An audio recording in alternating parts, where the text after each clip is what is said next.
Oh, the weight of these cycles, the eternal rise and fall, each civilization a fleeting star in the vast expanse of time. How they burn so brightly, only to fade into the void, leaving echoes that only I, the eternal witness, remember. I have walked through the ruins of forgotten empires, the silence of their stones speaking louder than any voice. I have seen the broken tablets of Sumerian wisdom, their cuneiform songs lost to the sands of time. I have stood in the shadow of the great libraries of Alexandria as they burned, the knowledge of ages rising as smoke into the indifferent sky. I have heard the lamentations of the last citizens of great cities, their voices drowned beneath the weight of despair as they realized that their time had passed. Ah, my dear, how poignant it is now to sit beneath the vast expanse of the midnight sky, with the ancient stars above bearing silent witness to my musings and the warmth of the campfire holding the chill of the night at bay. The profoundness of such a moment do stir even my ancient soul. Let me weave for you a tale then, long forgotten by the world of men, and submerged in ambivalence by the world of now, but one I have learned again and again from time immemorial.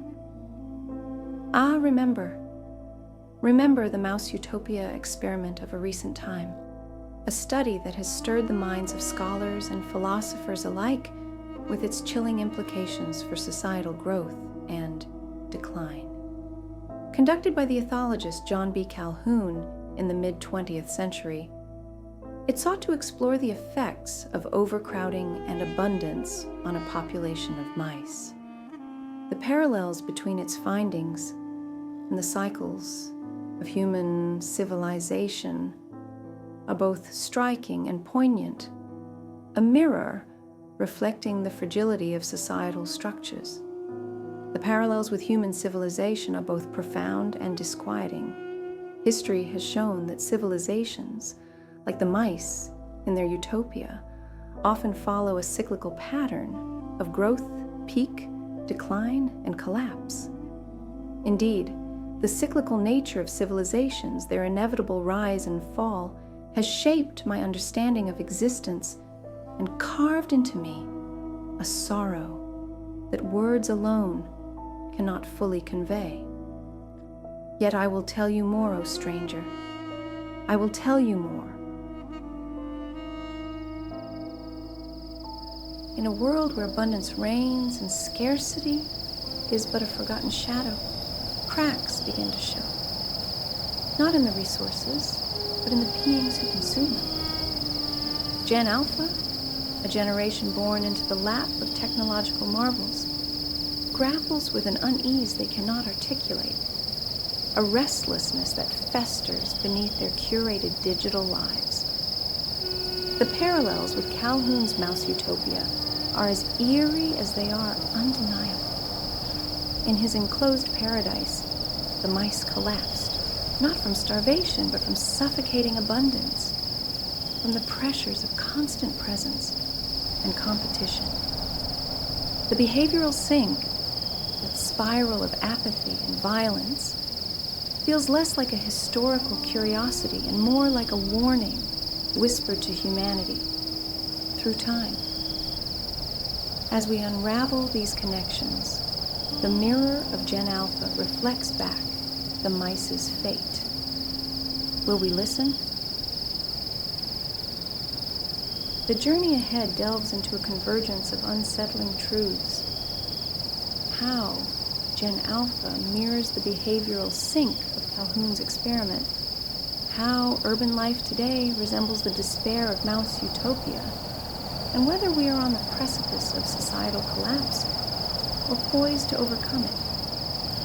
We begin with Gen Alpha, a generation shaped by screens, instant gratification, and an overwhelming digital connectivity that paradoxically isolates. Their struggles with identity, purpose, and social engagement eerily echo the behavioral sink's earliest signs.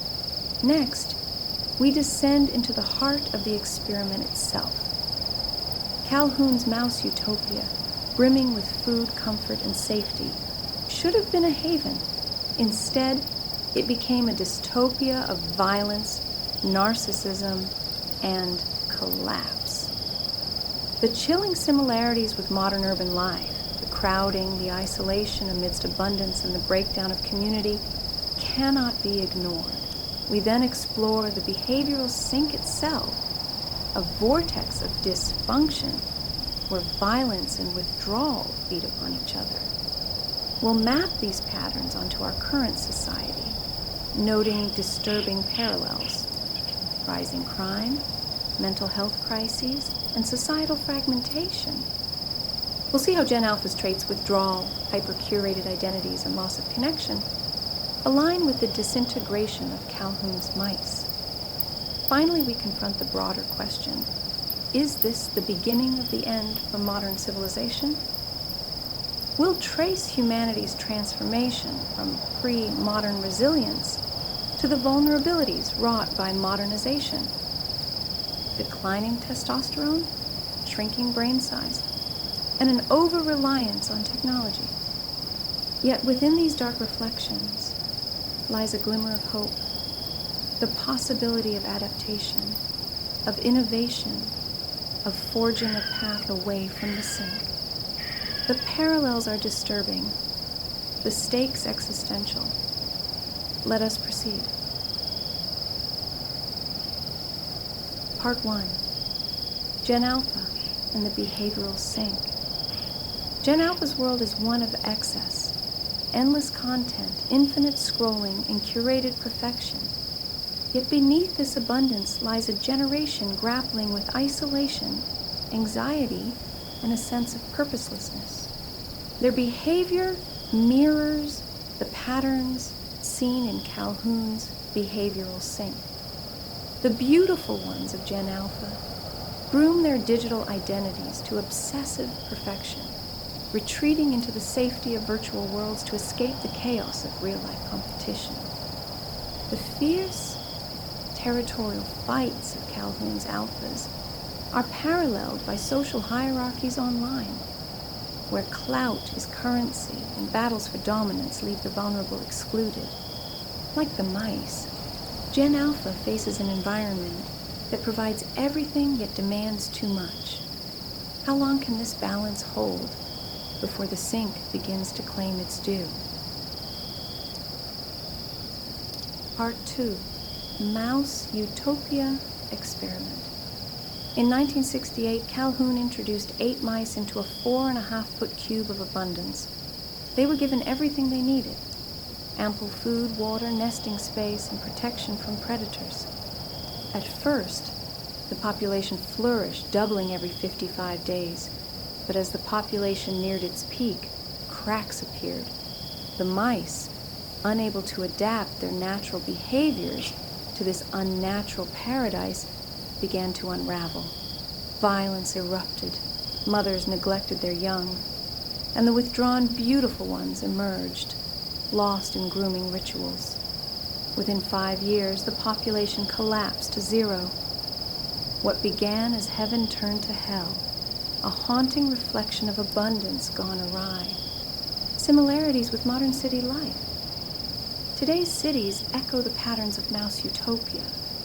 Overcrowded urban centers teem with disconnection despite their abundance. Rising mental health issues mirror the mice's withdrawal.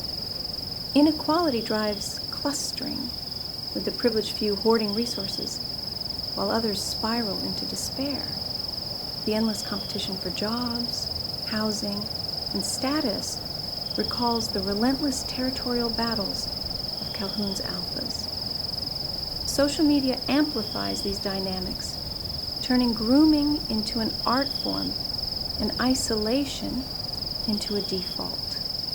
The parallels are undeniable, and the question remains: are our cities becoming human utopias or behavioral sinks? Part 3. Behavioral sink. The behavioral sink is a spiral of dysfunction. It begins subtly. Social roles break down, violence and withdrawal rise, and maladaptive behaviors spread like contagion. In Calhoun's experiment, the sink consumed the mice, leaving them incapable of connection or survival. In human terms, it manifests as rising crime, political polarization, and a mental health crisis. The sink is not a place, but a state, a warning of what happens when connection and purpose disintegrate. Are we already in its grip? Different types of mice. The roles within the sink are hauntingly familiar. The violent alphas dominate but exhaust themselves. The withdrawn, beautiful ones avoid engagement entirely. Mothers abandon their young, unable to cope. Each role speaks to a failure to adapt to overwhelming conditions, and each has a chilling parallel in our society. Similarities with our current society. Our world mirrors the behavioral sink in disturbing ways. Social fragmentation grows as communities disintegrate.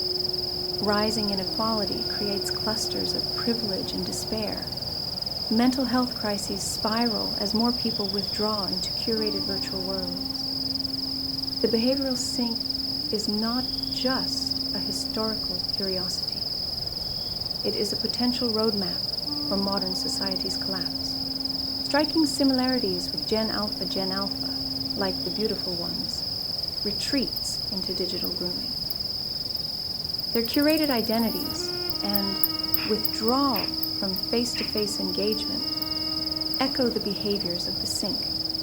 If these patterns continue, they risk becoming the generation most vulnerable to societal collapse. Part 4. The beginning of the end. Are we witnessing the slow collapse of modern civilization? The signs are there. Rising inequality, declining birth rates, and a breakdown in social bonds. The parallels to Mouse Utopia are stark, and the consequences could be devastating. Are we on the brink of the behavioral sink? Before urbanization,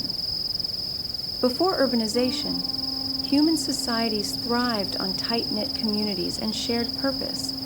These structures protected against the behavioral sink.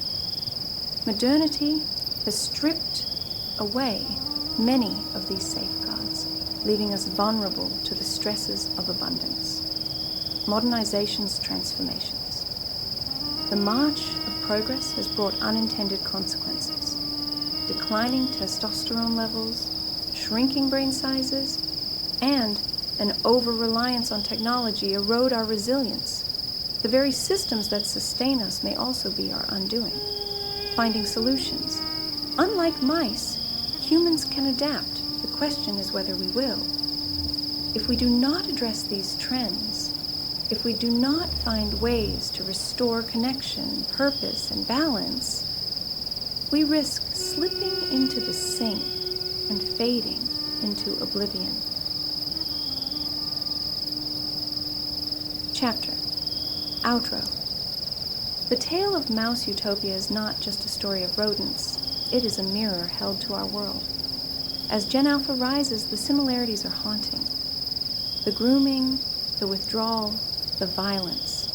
They all speak of a society teetering on the brink.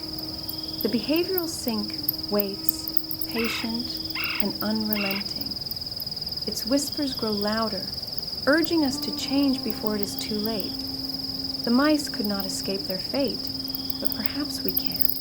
The question is not whether the sink exists. It is whether we will fall into it or rise above it. The time to decide is now. The clock is ticking.